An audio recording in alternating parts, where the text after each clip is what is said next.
السلام عليكم ورحمة الله وبركاته. الحمد لله الذي جعل الشمس والقمر بحسبان والنجم والشجر يسجدان وفضل زمانا على زمان كما فضل مكانا على مكان ونشهد أن لا إله إلا الله وحده لا شريك له ونشهد أن سيدنا وسندنا وحبيب ربنا وطبيبنا وطبيب قلوبنا ومولانا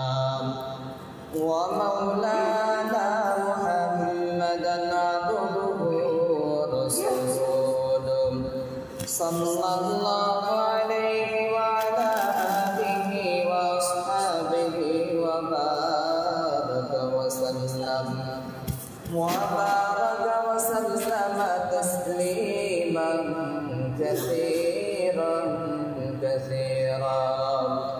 أرسله بالحق بشيرا ونذيرا أما بعد فأعوذ بالله من الشيطان الرجيم بسم الله الرحمن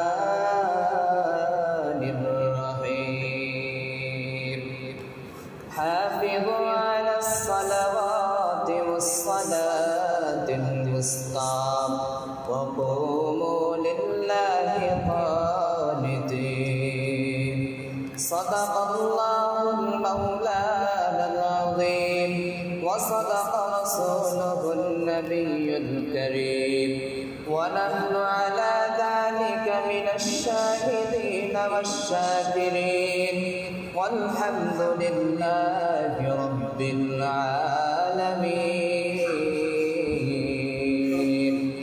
وقال النبي صلى الله عليه وسلم بين الرجل والكفر ترك السلام مقبول تو ہے شاج ہے قابل تو بہت ہے مقبول تو ہے شاج ہے قابل تو بہت ہے ऐना के मनंदे तो नहीं दिल तो बहुत है ऐना के मनंदे तो नहीं दिल तो बहुत है एक चश्म जदन गाफिल नज़ा शाही नबाशी एक चश्म जदन गाफिल नज़ा शाही नबाशी शायद के निगाहे को नदागाह नबाशी शायद के निगाहे को नदागाह नबाशी फुलफत में बराबर के वफा हो के जफा हो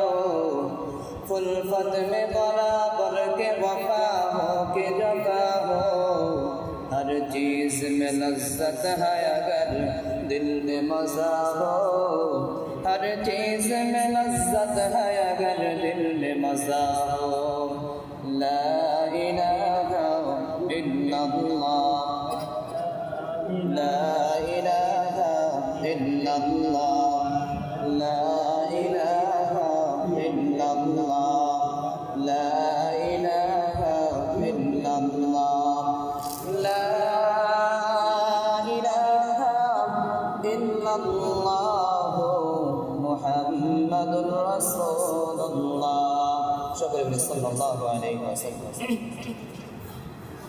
আলহামদুলিল্লাহ আল্লাহ পাক রব্বুল আলামিনের দরবারে লাখ কোটি শুকর ও সুজুদ যে রব্বে কারীম প্রতি জুমার ন্যায় এই জুমায়ও জুমার নামাজ পড়ার উদ্দেশ্যে মসজিদে আসার তৌফিক দান করেছেন এবং পাশাপাশি কোরআন ও হাদিস থেকে কিছু কথা বলার এবং শোনার মতো তৌফিক দান করেছেন। এই জন্য সকলে অন্তরস্থল থেকে কালিমাতুশ শুকর আদায় করে সকলে বলে আলহামদুলিল্লাহ। আল্লাহ পাক রব্বুল আলামিন পবিত্র কোরআনুল কারীমের মধ্যে বলেন লাইন শাকারতুম লাআযীদান্নাকুম ওয়া লাইন কাফারতুম ইন্না আযাবী লাশাদীদ।